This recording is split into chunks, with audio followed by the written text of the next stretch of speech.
बिस्मिल्लाहिर्रहमानिर्रहीम। अस्सलाम वालेकुम। आप देख रहे हैं चौथा सुतून। मैं हूं जवाद फैज़ी। नाजरीन, मुआशरे के अंदर बढ़ती हुई शिद्दतें, लबो लहजा, तर्ज़ तखातुब, और उस पर हम देखते हैं कि मस्जिद से भी आवाज़ अगर चिल्लाते हुए आएगी, जोशीली आएगी और लिखा जाएगा हज़रत शमशीर बेनियाम, और उसके साथ साथ अहले सियासत के अंदाज़ अगर देखें और जिसमें मार दो बैंकॉक के शोले, चला दो चैन गरारी, फिट करा दो, अगर हम ये सारी चीज़ें देखेंगे और इसके साथ साथ जब हम ये देखते हैं कि बच्चों के लिए, नौजवानों के लिए कोई तफरीही और गैर निसाबी मामलात, उसमें बढ़ चढ़ के हिस्सा न लेने की जो चीज़ें हैं बड़ी अफसोसनाक हैं। लेकिन उसके साथ साथ जो नशा, वो किसी भी सूरत का हो, उसके बढ़ते हुए जिस तरह आदाद व शुमार हम देखते हैं, और पूरी दुनिया में ऐसा है, लेकिन पाकिस्तान के अंदर गुर्बत के और नफसा नफसी के और एक दूसरे को नीचा दिखाने के जो मामलात हैं, उसमें हम ये देख रहे हैं कि आपको किसी रूढ़ी पे, नाले के करीब भी लोग मिलेंगे नशा करते हुए, और आपको जो जेंट्री है ना, और जो बड़ी बड़ी बिल्डिंगें हैं और बड़े पोश एरियाज़ हैं, उसके अंदर भी महाफिल रक्स व सुरूर के साथ साथ वो आइस का नशा हो, वो चर्स हो, वो अफ्यून हो, वो हेरोइन हो, वो उसके भी कई आगे से जो है असनाफ हैं जो मुझे पूरी तरह आती भी नहीं है। लेकिन इसको कैसे रोका जाएगा? हर हुकूमत और हर इदारा जो इस पे मामूर है, उसका कहना ये होता है कि बड़ा काम कर रहे हैं, लेकिन फिर भी तादाद बढ़ती क्यों चली जाती है? और उसमें जहां हमारे रियासती मामलात और इदारों का काम है, वहां मीडिया इसमें क्या किरदार अदा कर सकता है? इसी पे आज बात करेंगे।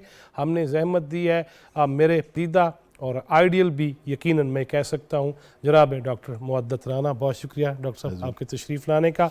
और हमने नौजवान नस्ल से डॉक्टर साहबा, डॉक्टर समन सनी जो माहिर नफ्सियात हैं, उनको भी जहमत दिया स्काइप पे, उन्होंने भी हमें ज्वाइन किया। Thank you very much doctor Saman, आपके भी हमें ज्वाइन करने का। राना साहब, जनाब, शिद्दतें हिद्दतें तो बहुत ज़्यादा हैं ही, लेकिन जो हम अब देख रहे हैं, आइए तशरीफ़ रखिए, दे दीजिए, फरमा दीजिए, इससे निकल गए हम, दे दो ले लो, इस पे आ गए। बच्चे भी आजकल यही कर रहे हैं। लिहाजा उसमें मीडिया का किरदार, और फिर वही जो मस्जिद मकतब से लेके, और फिर हम लाइव दिखाते हैं अपने अकाबरीन को जो 2-2 घंटे ख़िताब किए जा रहे होते हैं और हम सुने ही जा रहे होते हैं और दिखाए जा रहे होते हैं। क्या असरात हैं उसके? असरात तो मेरे ख्याल में सब देख ही रहे हैं, मैं उन पर क्या बात करूँगा। लेकिन यहाँ एक बुनियादी सा नुक्ता अगर नाजरीन तक हम पहुँचाएँ तो बहुत ज़रूरी होगा कि हमारे यहाँ तस्वुर जो मदर टंग का, यानी मादरी ज़बान का है, उसको ज़रा सा गहराई में जाके समझने की ज़रूरत है। हम ये समझते हैं कि मादरी ज़बान शायद पंजाबी, उर्दू, पश्तो, बरोई, ब्रावी, बलोची, ये ज़बानें हैं जो मादरी ज़ुबान होती। असल में मादरी ज़ुबान रवैये शामिल करके होती है। एहसासात और जज्बात का जो नॉन वर्बल कम्युनिकेशन एक बच्चा सीखता है, वो भी मादरी ज़बान का हिस्सा है।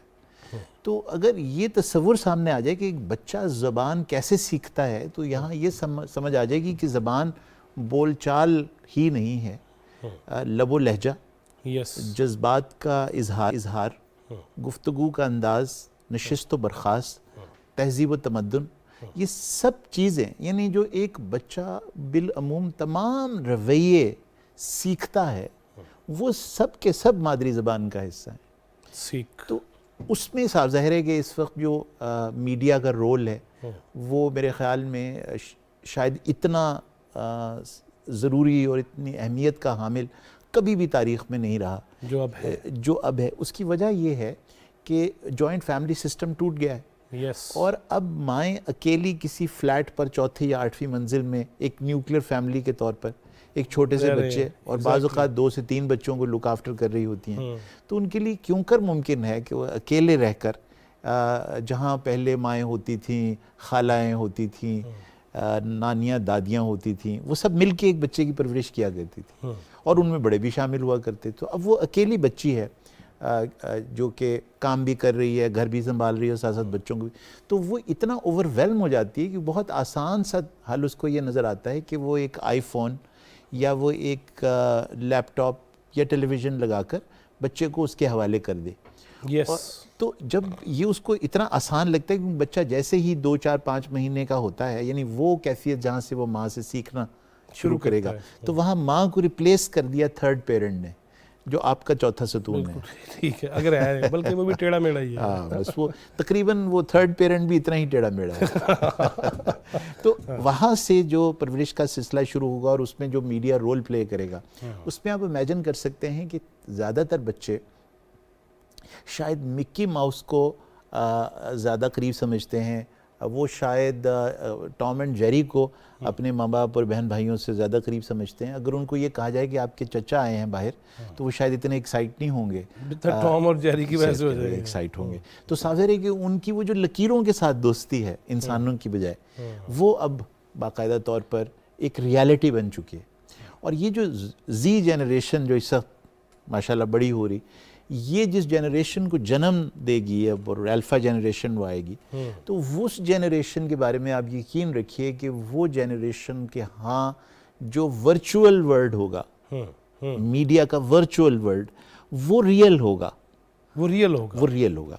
और जो रियल वर्ल्ड है ये शायद वर्चुअल होगा, क्योंकि उनकी तवज्जो या उनकी तमाम तर हिस्सियात एक्चुअली उनकी जो परवरिश हो रही है उस दौरान में उसी से एक्सपोज हो रही हैं, तो उससे फिर रवैये बन रहे हैं। वो शिद्दत के रवैये इसलिए बन रहे हैं कि जब भी किसी चीज़ को स्क्रीन पर पेश किया जाएगा उसको ड्रामेटाइज करके किया जाएगा। यस, वो लार्जर देन लाइफ होगी, तभी तो आप स्क्रीन पर लाएंगे। तो इसलिए वो शायद आम जिंदगी के अंदर जो लेवल होगा उस बच्चे को एक्साइट करने का, उससे उसका थ्रेशोल्ड बहुत ऊपर सेट हो जाएगा, और उससे शदीद रवैये पैदा होना शायद कोई गैर मामूली सी बात नहीं। इस पर बात करेंगे। डॉक्टर समन, ये बताइएगा, आजकल जो आप डील कर रहे हैं और जिस किस्म के केसेस सामने आ रहे हैं, उसमें नौजवान नस्ल में और ख़ास तौर पे बच्चों में क्या क्या वो चीज़ें हैं? और मैं ये भी चाहूँगा कि ये जो दिन है, आलमी दिन इंसदाद मनशियात का या एंटी नारकोटिक्स का, इससे अगर रिलेट करें तो केसेस बढ़ नहीं रहे नशे के और नशे में मुब्तला मरीज़ों के? बिल्कुल बढ़े हैं। मैं आपको सबसे पहले तो थैंक यू वेरी मच मुझे यहाँ पे इनवाइट करने के लिए। और मैं स्टार्ट करती हूँ। बात अगर ड्रग्स की है तो अभी तो ये चीज़ बहुत ज़्यादा कॉमन है। अब तो अनफॉर्चुनेटली यूनिवर्सिटीज़ में, कॉलेजेस में लड़कियां भी ड्रग्स ले रही हैं। आप देखें, लड़कों को तो स्टिग्मेटाइज किया जा रहा है, लेकिन लड़कों के साथ साथ जो लड़कियां हैं, फीमेल्स, आइस ले रही हैं और आइस ये ड्रग्स की डीलिंग भी कर रही हैं। तो ये चीज़ तो अब बहुत ज़्यादा, कुछ लोग स्टाइल के लिए ले रही हैं, कुछ लोग स्टडीज़ के लिए ले रही हैं, क्योंकि स्टडीज़ का अनफॉर्चुनेटली प्रेशर भी बहुत ज़्यादा है। तो उनको ये लगता है कि शायद इसकी वजह से हमारा प्रेशर कम होगा। और हाँ, यानी कि वक्ती तौर पे होता भी है डेफिनेटली। अब मैं आपको अगर आइस की एग्जांपल दूं तो बहुत सारे ऐसे लोग हैं जो आइस लेते हैं क्योंकि वो एक स्टिमुलेंट है, रात को जागने के लिए लेते हैं, और उस वजह से इंसान बहुत हाइपर एक्टिव हो जाता है। तो पेपर में पढ़ने के लिए, पास होने के लिए बच्चे आजकल आइस का इस्तेमाल कर रहे हैं, और इसी वजह से स्टार्ट करके वो अनफॉर्चुनेटली उसके मरीज बन चुके हैं। और ये चीज तो आज बहुत ज्यादा आम है। और सबसे ज्यादा जो हमारे पास भी आ रहे हैं ना, वो आइस एडिक्टेड ही है। वो चाहे 15 साल का बच्चा है, 16 साल का है, 19 साल का है, आइस का नशा बहुत ज्यादा अब तो आम हो चुका हुआ है। क्या समझते हैं फिर आप, सजेस्ट क्या करते हैं? अगर मैं यूं पूछूं कि फिर आपकी काउंसलिंग कैसे, किन खुतूत पे होती है? मैं बिल्कुल, देखिए, अब जैसे एंटी ड्रग अवेयरनेस डे मनाया जा रहा है, तो उसमें ये है कि सबसे पहले तो अवेयरनेस होनी चाहिए कि ये एक बीमारी है और एक ये प्रोग्रेसिव डिजीज है। इंसान एकदम से नशे का मरीज नहीं बनता है। अब हमारी सोसाइटी में तो इस बारे में पता भी नहीं है कि ये बीमारी है। अब देखिए, लोग तो बाहर स्टिग्मेटाइज कर देते हैं कि ये नशेई है, चरसी है, आइसिया है, क्योंकि बाहर भी ये बीमारी का नहीं पता है। और जब बच्चे इस चीज में इन्वॉल्व हो रहे हैं तो उनको ये पता होना चाहिए कि इसके कॉन्सिक्वेंसेस बहुत शदीद हैं। अगर इसके बारे में अवेयरनेस मिलेगी तो डेफिनेटली इंसान उस चीज से दूर रहने की कोशिश करेगा ना, जब उसको पता होगा कि इसका जो अंजाम है वो बुरा होगा। सही। तो इसके लिए अब हमारे पास, हाँ जी, अब इसमें ये है कि काउंसलिंग होना बहुत जरूरी है। अब बहुत सारे बच्चे जो हैं डिप्रेशन में जा रहे हैं, बहुत लोग डिप्रेशन की वजह से ड्रग स्टार्ट कर देते हैं, क्योंकि अनफॉर्चुनेटली इस चीज में कोई सपोर्ट नहीं है। मैं आपको ये जरूर कहूंगी कि हमारी सोसाइटी में फिजिकल हेल्थ को प्रेफरेंस दी जाती है, लेकिन जो मेंटल हेल्थ है उसको कोई पूछता भी नहीं है। ये अभी साइकोलॉजी का ज्यादा कॉन्सेप्ट फिर भी सामने आना शुरू हुआ है, कुछ टाइम पहले तो इसका कॉन्सेप्ट भी बिल्कुल नहीं था, क्योंकि हमारी जो साइकोलॉजिकल हेल्थ बच्चों की, आजकल देखिए छोटा छोटा बच्चा स्ट्रेस्ड है, छोटे छोटे बच्चे को हेल्प की जरूरत है, लेकिन वो बस इग्नोर करते रहते हैं कि कोई नहीं कोई नहीं कोई नहीं। तो उस वजह से जो बच्चे हैं वो चूज करते हैं गलत रास्ते को, डी ट्रैक हो जाते हैं जिसमें ड्रग्स आ जाते हैं, और फिर जब एक दफा ड्रग्स स्टार्ट करते हैं तो वो एस्केपिज्म, क्योंकि ये एक भागने का ही रास्ता इख्तियार करते हैं ना, तो जब वो ड्रग्स में आ जाते हैं तो फिर उनको लगता है कि शायद यही चीज है जो हमारी हेल्प कर सकती है, सही। तो बस फिर उनकी ये आदत बन सकती है और वो एडिक्शन में चले, मैं involve हो अब जाती है। राणा साहब ये फरमाइएगा, वो हमें एक इश्तहार देखा करते थे, एक बंदा दौड़ रहा होता है, वो कहता है अंकल आप थकते नहीं हैं, तो उसने कहा नहीं मैं सिगरेट नहीं पीता, बल्कि होना तो ये थी मैं सादा सिगरेट नहीं पीता, ठीक है ना, इस किस्म की चीज़ें। अब हम वो भी नहीं दिखाते, हम अब भी अगर किसी मेडिसिन का इश्तहार है तो उसके बाद इतनी तेज़ी से तमाम बच्चे पता ही नहीं चल रहा हो की दिया है। ये सारी वो चीज़ें हैं जिस पे आप पहले भी फरमा चुके हैं, रोशनी डाल चुके हैं, लेकिन इस सारे का सिरा तो कहीं से पकड़ना होगा। काउंसलिंग की जो बात है वो पहले आपने जैसे फरमाया कि दादी, नानी, फुफ्फी, चाची, खाला और चाचा, ताया, मामा, अब मैं देख रहा हूँ कि वो जब से टूटा है तो काउंसलिंग के हवाले से भी हम कहीं जाना नहीं चाहते कि मैं कोई पागल हाँ, अभी तक हमारे यहाँ ये है। इसको कैसे हम ख़त्म करेंगे, कैसे बेहतरी की जाने बढ़ेंगे? अच्छा देखिए, अभी आप बात पूछ रहे थे ना सनी साहब, से तो बड़ी ज़रूरी बातें की उन्होंने, बहुत अहम नुक्ते ख़ास तौर पे स्टिग्मा के हवाले से हाईलाइट किए।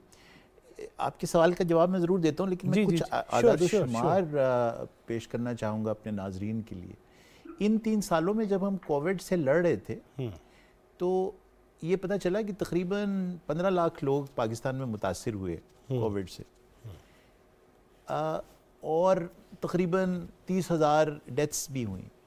ठीक, मैं आपसे अर्ज़ करूं कि शायद ये हमारे नाजरीन के लिए अचंभे की बात होगी कि इन 3 सालों में सिर्फ अगर ड्रग अब्यूज़ से होने वाली अमवात को देखा जाए तो वो 7.5 लाख थी। 7.5 लाख अमवात 2020 से लेकर 2022 तक पाकिस्तान में। जी हाँ, ना करो जी। अच्छा, ये मेरे फिगर्स नहीं है, नहीं डेफिनेटली WHO के फिगर्स हैं, आप इनको कंफर्म कर लीजिए। तो 30,000 डेथ्स के लिए आपने पूरे मुल्क का तिया पांचा कर दिया। यानी 3 साल तक हर बंदा जो है वो मास्क पहन रहा है, आप मिल नहीं रहा, फ्लाइट पे नहीं जा सकते, आप ये टेस्ट कराएंगे, आप वो टेस्ट करेंगे। तो यानी जिस शिद्दत से एज ए नेशन हम यूनाइट किए और जिस तरह से हमने उसको फाइट किया, उस सारे कोविड के फिनोमिनन को, वहाँ एक्चुअल जो थ्रेट था वो एक वायरस से था। यस, और वो एक टेम्परेरी थ्रेट था।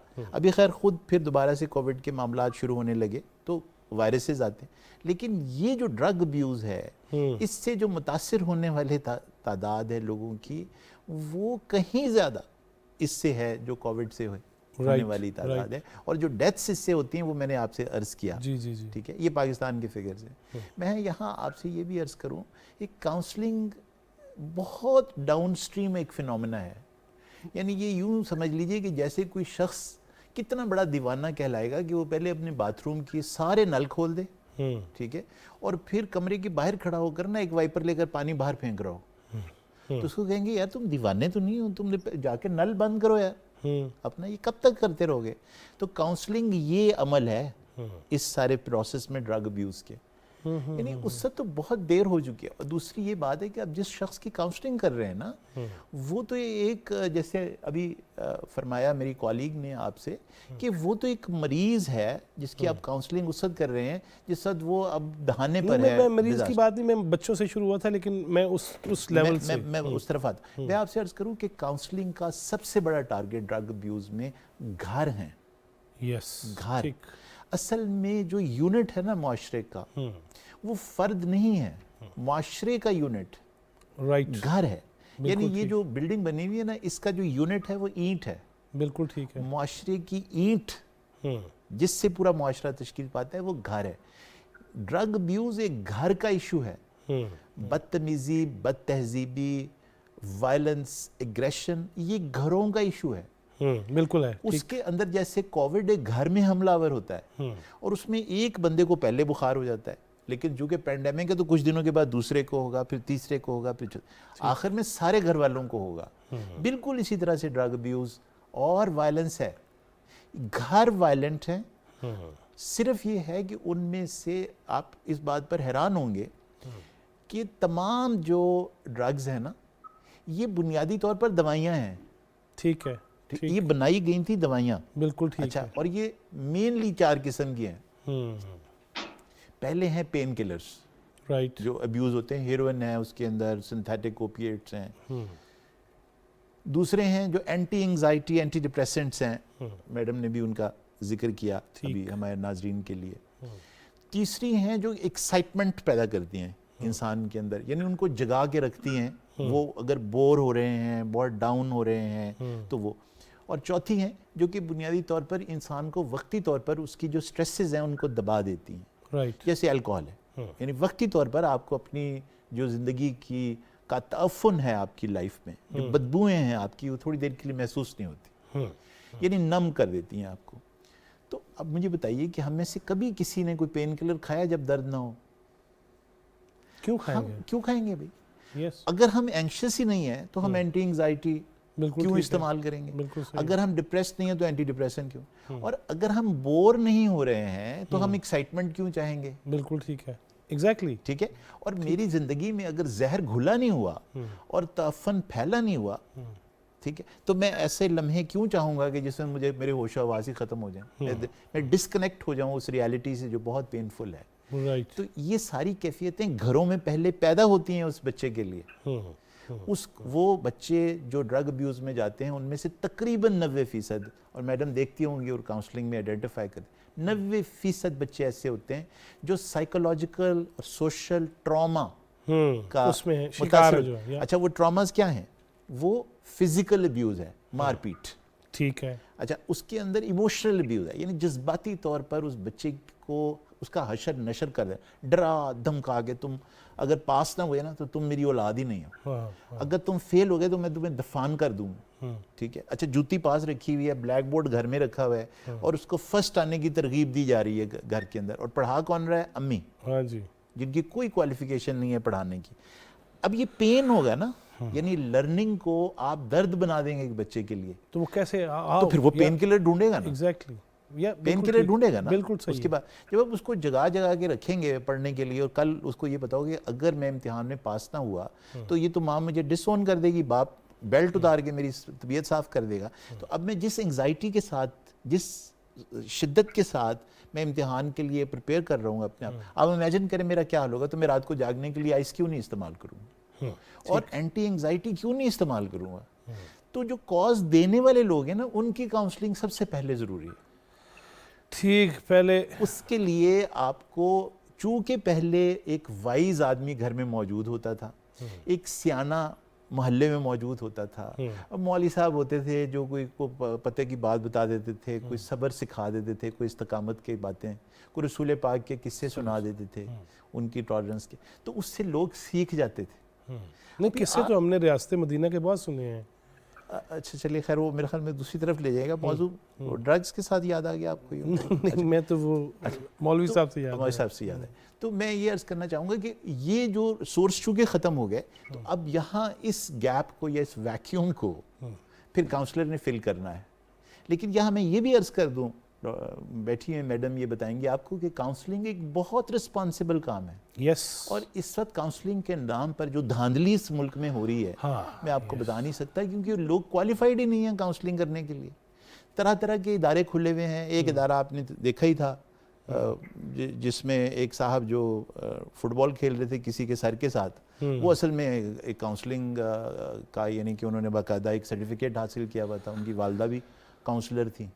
तो काउंसलिंग के लफ्ज़ को एक्सप्लॉयटेटिवली यूज़ किया जा रहा है और हर कोई एक दूसरे को कहते हैं तुम काउंसलिंग करवाओ। हाँ जी। भाई किससे करवाओ? और जिससे करवाओ उसकी क्वालिफिकेशंस क्या हैं और उसको किसने ट्रेन किया है टू बी अ काउंसलर। मैं आपको बताऊं कि काउंसलिंग का जो मामला है, ये ऐसे जैसे सर्जरी हो, राइट, बिल्कुल ऐसी है, सर्जिकल इंटरवेंशन है काउंसलिंग। बिल्कुल ऐसी तो है। आप कभी किसी जर्राह के पास जाएंगे जबकि सर्जन मौजूद हो? यानी कि पुराने वक्तों में आप बताएं ना, जो बार्बर्स होते थे वो सर्जरी किया करते थे, तो आज आप जाएंगे क्या? अब नहीं जाते। इसलिए बहुत ज़रूरी है कि पहले इस तस्वुर को भी समझा जाए कि काउंसलिंग एक बहुत ही रिस्पॉन्सिबल और सीरियस पेशा है, और इसके अंदर ना सिर्फ इस बात की अहमियत बहुत ज़रूरी है कि उसकी क्वालिफ़िकेशन क्या है, उसका तजुर्बा क्या है, और ये भी देखिए कि वो रिप्लेस किसको कर रहा है, वो विजडम को रिप्लेस कर रहा है, माशरती विजडम को रिप्लेस कर रहा है, तो उसका जो कैलिबर है वो क्या होना चाहिए। आपने बात की है बार्बर की, अब तो इश्तार चल रहे हैं कि मैं तो उंगलियां इस्तेमाल करती हूँ अपने बालों के लिए, मुझे कॉम्ब की ज़रूरत नहीं है, कंघी की लोड़ ही कोई नहीं। तो अब तो हम तो जो है वो मैं वो मीडिया पे दोबारा आऊँगा आपकी तरफ कि हम जिस किस्म के एड्स बना रहे हैं। ये बताइएगा समन के, जिस तरह अभी डॉक्टर साहब फरमा रहे थे, कहाँ से ऐसा मामला, घर से तो शुरू होगा ही होगा, लेकिन उसमें अगर मैं ये कहूँ कि हुकूमत वक्त या कम्युनिटी लेवल की बातें, कि मोहल्ला लेवल भी अब वो नहीं रहा, यूनियन काउंसिल के इलेक्शन तो होंगे, हर उम्मीदवार जो है ढोल बजा के आ जाएगा, वहाँ से ग्राउंड, खेल का मैदान वो शुरू करने के लिए भी तो हमें किसी का दरवाज़ा जो है उस पर दस्तक देना होगी ना। एग्जैक्टली, यानी कि डेफिनेटली उनको फिजिकली इंगेज रहना बहुत जरूरी है। देखिए, इंसान के अंदर एक एनर्जी है, या तो वो पॉजिटिव साइड पे लगा सकता है या वो नेगेटिव साइड पे लगा सकता है। तो डेफिनेटली अगर उनकी एनर्जी पॉजिटिव साइड पे नहीं यूटिलाइज हो रही, तो वो आहिस्ता आहिस्ता नेगेटिव साइड पे ही जाएगी ना उनके पास कोई ऐसी चीज है, कोई डिफरेंट एक्टिविटीज हो। अब एक ही इन्वायरमेंट है जहाँ पे बंदा बस पढ़ रहा है और बस बोर, तो सिर्फ प्रेशर आता है बस, और यानी कि बोरियत वाला इन्वायरमेंट है, और सिर्फ प्रेशराइज किया जा रहा है बच्चों को, ना उनको सुना जा रहा है, ना उनको समझा जा रहा है। तो डेफिनेटली आखिर में आके वो डिट्रैक्ट तो होंगी ना, ये चीज तो एक बहुत मेन चीज है। तो इसमें तो ये चीज जरूरी है कि उनके लिए कुछ ऐसी चीजें इसमें इन्वॉल्व हो, कुछ ऐसा हो जिसमें जो उनकी एनर्जी है वो पॉजिटिव साइड पे जब यूटिलाइज होगी, जब उनका माइंड इस साइड पे डाइवर्ट होगा, तो फिर वो कैसे नेगेटिव सोचेंगे। उनकी बहुत सारी चीजें वैसे ही उनकी मैनेज रहेंगी, लेकिन अगर उनके पास कुछ भी करने के लिए डेफिनेटली नहीं है, तो फिर आहिस्ता आहिस्ता वो डिट्रैक्ट होते जाएंगे। और आपको पता है, जैसे जो ड्रग एडिक्ट्स होती हैं, इनका सबसे बड़ा जो मेन वजह होती है ना, ये होती है कि इनकी कोई रूटीन नहीं होती है, इनकी लाइफ में कोई गोल सेट नहीं होता, कोई रूटीन नहीं होती। एक बैलेंस रूटीन होना बहुत जरूरी है, जिसमें फैमिली के साथ प्रॉपर टाइम, टीचर्स को बहुत सपोर्टिव होना चाहिए, स्पेशली जो स्कूल गोइंग और ये जो टीनेजर्स हैं, इनको टीचर्स की भी सपोर्ट चाहिए होती है, क्योंकि ये वो फेस होता है जिसमें आपको पता है कि बहुत सारी इंसान के हार्मोनल चेंजेस भी आ रही होती हैं, जिसमें मूड में फ्लक्चुएशंस भी आ रही होती हैं। ये बहुत एक यानी कि बहुत सेंसिटिव एज होती है, तो इसमें तो बच्चों को ज्यादा सपोर्ट चाहिए, ना कि आप बार बार हर चीज पे प्रेशराइज कर रहे हो। अगर आप उनको सुनेंगे, सपोर्ट करेंगे, इमोशनल सपोर्ट जिसको यहाँ पे कुछ समझा ही नहीं जाता, साइकोलॉजिकल सपोर्ट जिसको यहाँ पे कुछ समझा ही नहीं जाता, जब वो चीजें नहीं होंगी तो फिर बच्चे गलत रास्ते कैसे चूज नहीं करेंगे, जब उनको कोई वैसे गाइड करने वाला उनकी कि वो कोई ऐसा बंदा नहीं जिसके साथ वो कैथारसिस कर सके। तो ये तो एक बहुत बड़ा फ्लॉ है। और फिर सबसे पहले बड़ी बात कि फोन्स में इंसान वैसे ही सोशल मीडिया में मसरूफ है, फिर यहाँ पे एक ऐसा वो बन गया हुआ है कि किसी का दिल भी नहीं, मैं आपको बताऊं, अब दिल भी नहीं करता किसी का खेलने का। पहले ये था, अब जैसे हमारी नानी दादी वो हमें बताती हैं, हमारे पेरेंट्स हमें बताते हैं कि हम बाहर क्रिकेट खेलते थे, हम बैडमिंटन खेलते थे। अब तो वो जमाना नहीं है, वीडियो गेम्स इतनी सारी आ गई हैं कि लोगों को फुर्सत मिले फोन से तो वो जाके बाहर ये वाले खेल खेले ना। तो एक ये चीज भी है जिसमें सारे सिंपल वर्ड्स में काम चोरन हड हराम हो गए, किसी का दिल ही नहीं करता निकलने का बाहर। ये तो हर तरफ वैसे इज्तिमाई खेल है हमारा। मुझे एक ब्रेक के बाद वापस आते हैं और नाज़रीन ऐसी बातें जारी रहेंगी, आप हमारे साथ ही रहिएगा।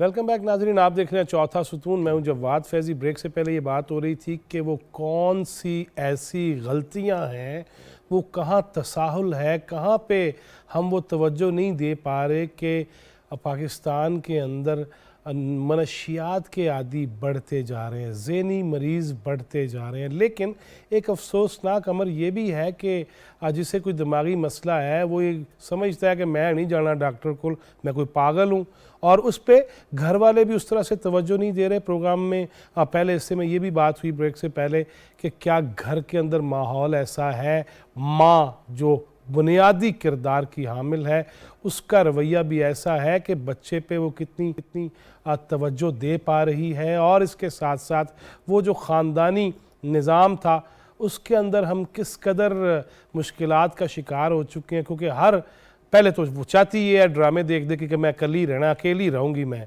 और फिर जब अकेली हो के वो जिम्मेदारियाँ निभा नहीं पाती तो फिर किन मसाइल का सामना होता है। इसके साथ साथ जो वजारत इंसदाद मनशियात है, बहुत प्रोग्राम आज हो रहे हैं, बड़े हर शहर में हो रहे हैं, मिनिस्टर साहब भी आ जा रहे हैं, लेकिन क्या इस वजारत ने दीगर वजारतों के साथ कोई ऐसा मरबूत निज़ाम रखा हुआ है कि ये वजूहात बन रही हैं और इसके तहत हमें इस रास्ते पे चलना चाहिए, या बस अपनी अपनी वजारत है और अपना अपना ढोल है? क्या हमें ऐसी चीज़ों पे सोचना नहीं है? मेरे साथ जनाब डॉक्टर मुअद्दत राना और डॉक्टर समन सनी हैं।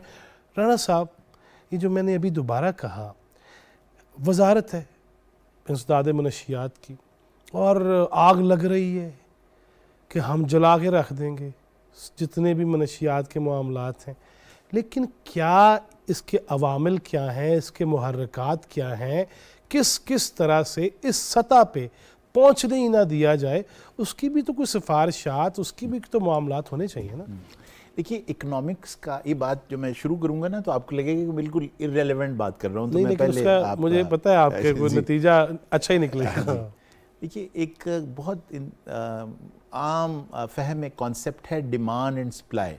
इकोनॉमिक्स के हर स्टूडेंट ने पढ़ा, मेरे ख्याल हम सब चूँकि बिल्कुल तो माशाल्लाह मीडिया की वजह से एनलाइटेंड हो चुके हुए हैं।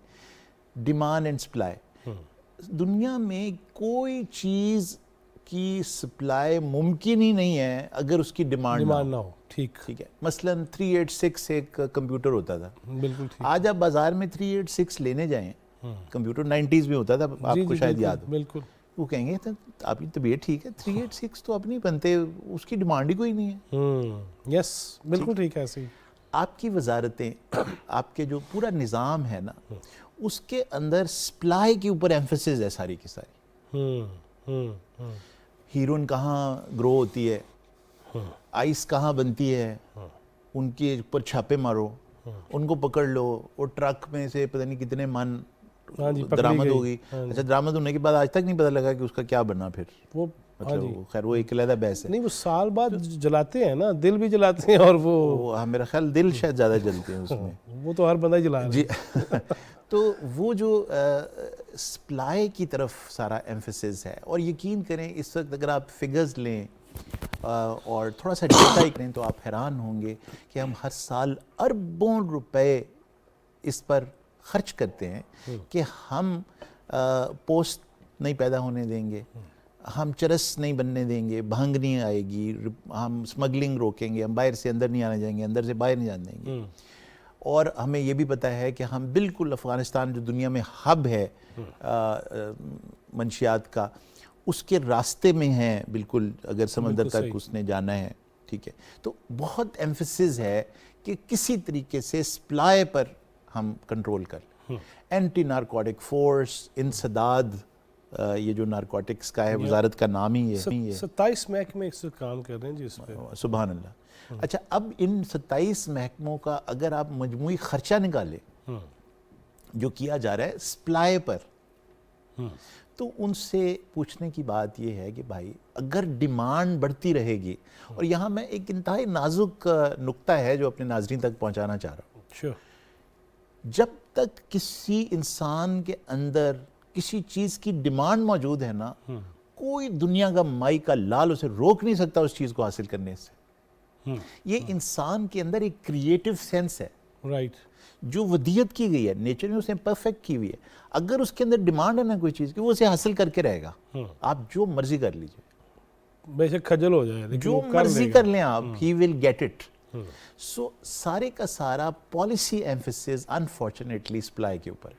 और हैरान कुन बात है कि आज तक आप जो डिमांड है उसको सीरियसली ले ही नहीं रहे। डिमांड में जो पहली रिक्वायरमेंट है ना समझने की, वो ये है कि उसकी पॉलिसी किसी एविडेंस के ऊपर, किसी रिसर्च के ऊपर और दुनिया के साथ इन लाइन आकर होनी चाहिए। उसमें पहली रिक्वायरमेंट ये भी है साथ साथ कि आप सबसे पहले ये देखें कि जो डिमांड करने वाला शख्स है ना, वो बीमार है भाई, वो क्रिमिनल नहीं है, सप्लाई करने वाले क्रिमिनल हैं। राइट, जो डिमांड कर रहे हैं, हाँ, डिमांड करने वाला वो क्रिमिनल नहीं है। देखिए, एक हार्ट अटैक के मरीज को आपको पता है ना पैथिडीन लगता है, यस, उसको मॉर्फिन चाहिए होती है। बिल्कुल ठीक। तो आप हार्ट अटैक वाले मरीज को पकड़ के बंद कर देंगे अंदर, क्यों मांग रहे हो? हाँ, क्यों मांग रहे हो? तुम्हारी डिमांड उसको है, दर्द हो रहा है इसलिए मांग रहा है। तो सबसे पहले ये समझ लीजिए कि आपका पॉलिसी का एम्फेसिस डीक्रिमिनलाइजेशन करनी पड़ेगी आपको नारकोटिक्स की यूजर के लेवल पर। ठीक। जो सप्लाई वाले हैं उनको आप मुझे बताएंगे पकड़ और उनको 15 साल कैद दे के गवर्नमेंट मजीद पैसे उनके ऊपर लगा रही है, ये कौन सी अकलमंदी भाई? उनको हैवीली फाइन करो, राइट, ठीक है। जो कुछ आपने उनसे पकड़ा है उससे जो पैसे आते हैं उनको मेंटल हेल्थ पर इन्वेस्ट करो, ठीक। लाइफ स्किल सिखाओ घरों में इंसानों को, उनको समझ नहीं आती हम डील कैसे करें इस बच्चे के साथ। ये तो जो यूनिट है घर का, वहां से जो पैसे लगाने चाहिए वो आपको कहीं दूर जाने की जरूरत नहीं है। जो आप इस वक्त सप्लाई पर पैसे लगा रहे हैं उसमें से निकालें पैसे और यहाँ लगाएं। नहीं, वो उसमें से कैसे निकालें? मैं ये देखिए ना जी, यही समझ। जब उसको आप अभी क्या कर रहे हैं, मसलन एक ट्रक पकड़ा गया, एक ट्रक, अब इसमें से आप देखिए कि अक्सर लिखा होता है कि इसमें 9 अरब रुपए की ड्रग्स पकड़ी गई। जी, ठीक है। अच्छा, पकड़ गई ना, आपने 9 अरब रुपए किस तरह कैलकुलेट किया ये कि ये 9 अरब की है? इसका मतलब है कि उनकी वैल्यू है 9 अरब रुपए। एग्जैक्टली, ठीक है, ठीक है। तो इनको फाइन करें। ये पहली दफा तो नहीं था बंदा जो पकड़ा गया जो ये कर रहा था। इससे आप 1 करोड़ रुपया फाइन करें मिसाल के तौर पर, ठीक है।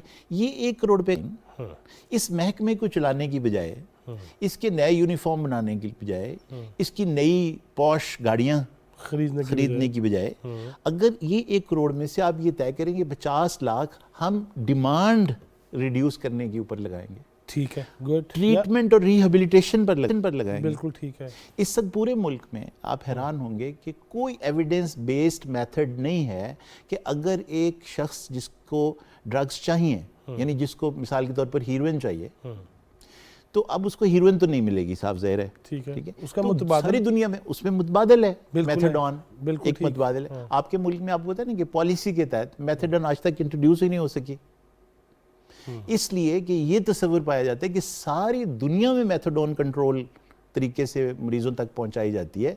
जो हॉटस्पॉट्स होते हैं वहां पर जाके मेथाडोन दी जाती है, जो मरीज तो बचे रहे ना, उससे बचे रहे और जिंदगी भी बची रहे, और क्रिमिनल से आपका इंटरेक्शन खत्म हो जाए। बिल्कुल ठीक। एक मरीज का इंटरेक्शन इस वक्त क्रिमिनल्स के साथ है, बिल्कुल ठीक है, जिनसे वो ले रहे हैं। जी, तो उसका इंटरेक्शन आप किसके साथ होगा? ड्रग जो देने वाला होगा वो तो या तो डॉक्टर होगा या केमिस्ट होगा। एग्जैक्टली। तो क्या ड्रग देने वाले डॉक्टर और उसको पहुंचाने वाले केमिस्ट के दरमियान और वो शख्स जो हीरोइन बेच रहा है कोई फर्क नहीं है? डेफिनेटली जमीन आसमान तो फिर आप देखिए, लेकिन आपके मुल्क में मशरिक मगरिब वाला मामला है। देखिए, तो ये इतने फंडामेंटल फ्लॉज हैं। आपने एक बात कही कि लेट्स से ये कहा जाए 9 अरब की हेरोइन पकड़ी गई है जी, जो पकड़ ली गई है उसको जला देना ठीक है या उसका कोई फायदा किसी सूरत लिया जा सकता है मेडिसिन के लिए? कोई साफ ज़ाहिर है कि वो देखिए वो ड्रग के तौर पर जो बनाई जाती है ना, वो तो बहुत ही एक आप समझिए कि अनसेफ स्टेट होती है उसकी, उसको इस्तेमाल नहीं, उसको मैं नहीं समझता कि उसको कोई ड्रग के तौर पर इस्तेमाल किया जा सकता है। और उसका चूंकि जो वैल्यू लगाई जाती है वो इसलिए लगाई जाती है कि अगर वो वेस्टर्न मार्केट में पहुंच जाती तो वहाँ पर कितने की बिकती, ठीक है, तो उसकी तो डिस्ट्रक्शन ही होगी। वो नहीं मैं कह रहा, मैं सिर्फ ये कह रहा हूँ कि आप उस शख्स को, बिल्कुल ठीक है, उसको फाइन करिए ना, उसको उठा के 25 साल के लिए कैद कर देने और फांसी लगा देने से इस आदमी को क्या फायदा पहुंचने वाला है जो डिमांड वाली साइड पर है? बिल्कुल ठीक है, ठीक है। मैं ज़रा डॉक्टर समन ये मुझे बताइएगा कि मीडिया, ड्रामा, फिल्म, उसमें भी देखा है कि बच्चे जो है, हम अपनी एज में जब ट्रेलर देखा करते थे ना कि वो मुस्तफ़ा कुरैशी सुल्तान रही मफलर पहन के, और वो उस मूवी में भी और अब भी कि महफिल है और उसमें जाम है, उसमें नशा है, और वो फिर निकल पड़ता है कि मैं छोड़ूंगा नहीं, मैं इंसाफ कराऊंगा। ये कितना असर पड़ता है मुआशरे पे, बच्चों पे, नौजवानों पे कि वो ऐसी चीज़ें देख के फिर जब अब मैं आजकल तो मशरूब के ऐसे ऐसे मैं नाम नहीं लेना चाहता, लेकिन अभी भी इश्तहार चल रहे हैं, उसमें करेक्टर्स हैं और वो कह रहे हैं it's a very strong now, अब ये स्ट्रॉन्ग आ गई है फलाना कोला। ये क्या है, किस तरह बच पाएंगे हम? अच्छा, एक चीज, ये जो टीन एज होती है ना, ये वाली एज, क्योंकि सबसे ज्यादा इसी में होता है कि इंसान यानी कि वल्नरेबल होता है कि खराबी की तरफ जाएगा। तो क्योंकि इस एज में जो क्यूरियोसिटी है ना वो बच्चों में बहुत पीक लेवल पे होती है। उनको ये होता है, आपने देखा होगा बच्चे एडवेंचरस होते हैं कि हम कोई नई चीज ट्राई करें। तो हम जब यहाँ हमारे पास पेशेंट्स आते हैं ना, हम उनसे भी रीजंस पूछते हैं। तो पता है आपको, उसमें जो मेन रीजन होता है वो होता है ये कि हमने स्टाइल, मैडम हमने स्टाइल के लिए पीना स्टार्ट किया था। मुझे वो संजय दत्त बड़ा पसंद था, मैंने उसको देखा तो वो मेरा आइडियल था, तो मैंने ये सिगरेट पीना स्टार्ट किया, फिर मैंने आगे आगे ड्रग्स लेना स्टार्ट कर दिए। तो ये चीज जो बच्चे ऐसे मूवीज देख रहे हैं और ऐसे, और देखिए आजकल की जो मूवीज हैं उसमें कौन सा है ना, उसमें तो कोई लेसन भी नहीं है, उसमें यही चीजें हैं, एनसीए पैटर्न्स के ऊपर, non chemical addiction, chemical addiction. तो फिर वो जो बच्चे हैं वो जो देखते हैं वही सीखते हैं। तो उन चीजों, ये चीज एक इनके लिए बहुत बड़ा फ्लॉ है। अब यहाँ पे बच्चे कूल लगने के लिए, अच्छा ये स्टार्ट ऐसे तो नहीं करते, एज अ फन करते हैं, कूल लगने के लिए, स्टाइल के लिए। बहुत लोगों का ये मिथ है कि हम लड़कियों को इम्प्रेस, जो लड़के हमें बताते हैं लड़कियों को इम्प्रेस करने के लिए मैडम हम सिगरेट पीते हैं, क्योंकि हमारे माशरे में ये भी है कि जो लड़का सिगरेट नहीं पीता वो मम्मी डैडी बच्चा है, और ये बिल्कुल मम्मा पापा बच्चा है। तो उस चीज को भी करने के लिए बच्चे तो इस चीज को यूज करते जो हैं। आप कह रही थी इसके समन के अलावा जो फीमेल जो लड़कियां पीती हैं वो किसको इम्प्रेस करने के लिए पीती हैं, क्या स्टडी है ये? देखिए, इसमें जो लड़कियां भी आजकल जो ज्यादा है ना, वो सबसे ज्यादा यूज कर रही है, एक तो आइस, क्योंकि यूनिवर्सिटीज में ये ज्यादा हो रही है, और वो मैं आपको पहले बता चुकी हूँ कि ये अपने एग्जाम्स का जो प्रेशर है एग्जाम्स में पास होने के लिए। दूसरा, जो फीमेल का एडिक्शन है ना, सबसे ज्यादा होता है गोलियों का, ट्रैंक्विलाइजर्स का, और ये जो इंजेक्शन होते हैं पेन किलर्स। फीमेल्स के आपको पता है बहुत सारे ऐसे प्रॉब्लम्स होते हैं, अगर वो डॉक्टर पे गई हैं, डॉक्टर ने, हमारे पास एक आउटडोर बेसिस पे फीमेल आई थी, वो उसको ना कुछ उनको इश्यू था, पेन थी बहुत ज्यादा। डॉक्टर ने कहा कि चलो आपको जब पेन हो, वो नेल्बन के इंजेक्शन है पेन किलर्स, वो दे दिए उनको कि ठीक है आपको जब पेन होती है आप ये लगा लेना। अब हुआ क्या कि वो जब भी पेन होती थी वो इंजेक्शन लगाती थी, और फिर आहिस्ता आहिस्ता उन्होंने घर में ही लगाना स्टार्ट कर दिए, और अब वो उसकी एडिक्ट हो गई थी, अब वो दिन में 10-10 इंजेक्शन लगा रही थी। तो फीमेल में जो एडिक्शन है वो ज्यादा ट्रैंक्विलाइजर्स का, और ये इंजेक्शन जो पेन किलर इंजेक्शंस होते हैं ना, इनका बहुत ज्यादा एडिक्शन है, और ये आइस जो स्टूडेंट्स में है ये बड़ा।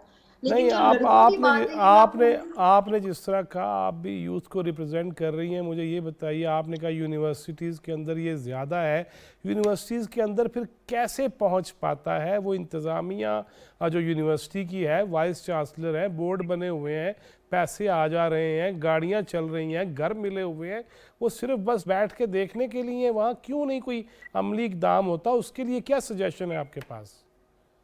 यही तो मसला है ना, देखिए बच्चों पे चेक एंड बैलेंस नहीं है। वहां पे अगर चेक एंड बैलेंस हो, चेकिंग हो, ये चीजें अलाउड ही ना हो। और बहुत सारे लोग जो गार्ड्स हैं, गार्ड्स को भी क्या करते हैं, कुछ गार्ड्स ही खराब करते हैं बच्चों को, ऐसे केसेस भी हैं, वो खुद भी यूज कर रहे होते हैं, बच्चों को भी खराब करते हैं, और जो वहां पे रिश्वत मिल जाती है वैसे ही अंदर जाने देते हैं। तो देखिए हर जगह कहीं ना कहीं कभी बंदों में फ्लॉ है, कभी चीजों में फ्लॉ है। यही वो चीजें हैं जो हमारी जनरेशन को आजकल की बहुत ज्यादा खराब कर रही है, और ये चीज तो अब बहुत ज्यादा पीक पे है। हमारे पास दिन में कई इंफॉर्मेशन आती हैं, माएँ रो रही हैं, बच्चे रो रहे हैं कि इन चीजों में ये रह गए हैं। तो ये चीज तो बहुत ज्यादा है, हमारा सही सोशल सही मीडिया, सही।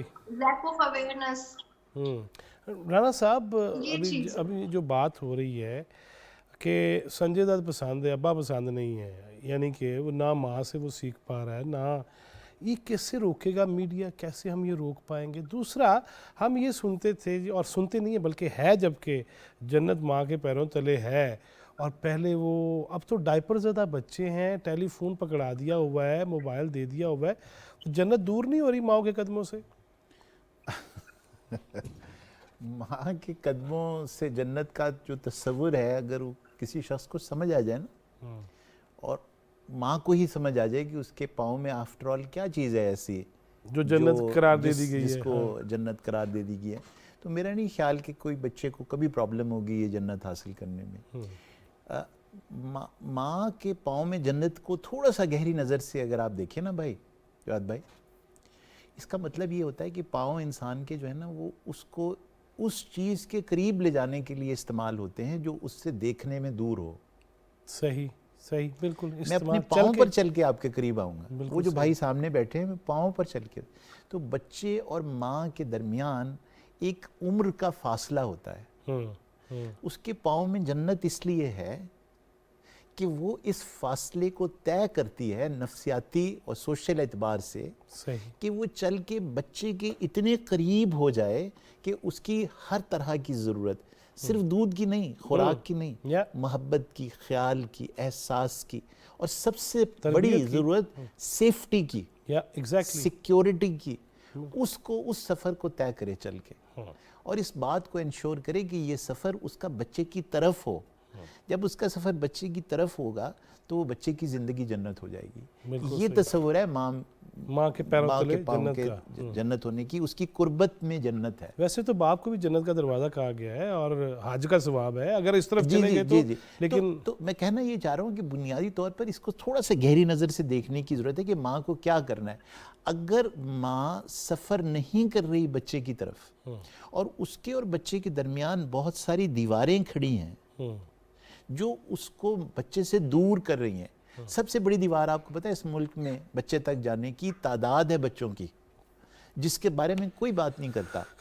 अगर एक माँ के 9 साल में 6 बच्चे हो गए हैं तो ये जन्नत भी ओवर कंजेशन सी हो जाएगी, मतलब ज़्यादा हो जाएगी, मतलब कितनी की जन्नत, 2 पैर हैं बेचारी के, उनमें कितनी जन्नत समा जाएगी। वो कितना बड़ा बैरियर है पॉवर्टी, ठीक है, बहुत बड़ा बैरियर। वो सारा दिन इन बच्चों की खुराक इकट्ठी करे, इनके लिए आटा जमा करे, या इनको मोहब्बत और प्यार और सिक्योरिटी दे। चूँकि वक्त खत्म हो रहा है, आखिरी एक चीज़ मैंने आपसे पूछनी है। ये जो कॉन्सेप्ट है, मसलन मैं हूँ या मेरे भाई हैं या मैं देखता हूँ फैमिलीज़ के अंदर कि बाप से उतनी बदतमीजी बच्चा नहीं आजकल कर रहा जितना माँ से कर रहा है, क्या वजह उसकी? अच्छा, उसकी वन लाइनर, ताकि बिल्कुल सिंपल सी बात कर दूँ, बहुत ज़्यादा माँ जो है ना वो दोस्त बन गई है बच्चे की। माँ बाप की मार भी वही ज्यादा रही है। जी, माँ बाप जो है ना उनको उनका दोस्ताना अंदाज बच्चों के साथ होने की जरूरत है, उनको दोस्त बनाने की जरूरत नहीं है। ठीक, दोस्ताना अंदाज में और दोस्त होने में बहुत फर्क है। दोस्ती होगी तो फिर गाली गलौज तो होगी उसमें।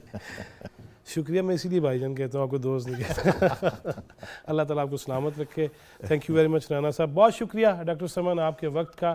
नाज़रीन, ये तो तय हो गया कि बहुत सारे काम अभी बाकी हैं और वो हर इदारे को करना होगा। मुझे अपना काम करना है, माँ को अपना काम करना है, और ये जो आजकल इस पे हमने कई दफ़ा पहले भी बात की थी, फिर राना साहब को ज़हमत देंगे।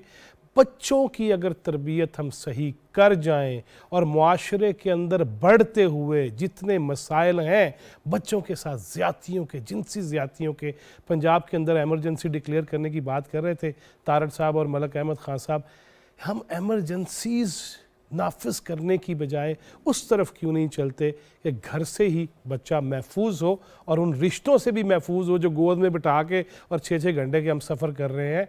ये इस पे बड़ी ही टेक्निकली बात अब खुल के करने की ज़रूरत है। नेक्स्ट प्रोग्राम में इंशाल्लाह वो करेंगे।